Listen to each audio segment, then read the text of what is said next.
अस्सलाम वालेकुम। मैं हूं डॉक्टर सैयद नबी। आज हम होम्योपैथिक अद्वियात के हवाले से आपको बताएंगे कि इसमें मुखालिफ या दुश्मन दवाएं कौन सी होती हैं। जो दवाएं एक दूसरे के दिए जाने के बाद अच्छा काम ना करें वो दवाएं दुश्मन या मुखालिफ दवाएं कहलाती हैं।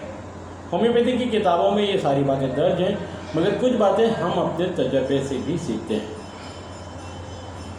हमें पहली दवा को एंटीडोट करें, यानी पहली दवा का असर ख़त्म करें, फिर दूसरी दवा जैसे फास्फोरस को कॉस्टिकम के साथ मिलाकर ना दें या अदल बदल कर ना दें।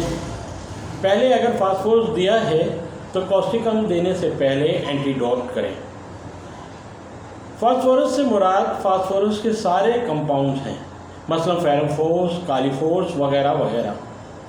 कॉस्टिकम और रस्टॉक्स को भी अदल बदल कर ना दिया जाए तो ये ज़्यादा बेहतर होगा। सिलेशिया को मक्सोल के साथ अदल बदल कर ना दें। दरमियान में हाइपरसल्फ दें।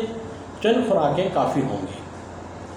कैलकेरिया कर्व के बाद सल्फ़र ना दिया जाए तो बहुत बेहतर है, और ब्रायोनिया भी। सल्फ़र के बाद कैलकेरिया कर्व दे सकते हैं, और ब्राइटा कर्व के साथ भी कैलकेरिया कर्व और बदल कर ना दिया जाए तो बेहतर होगा।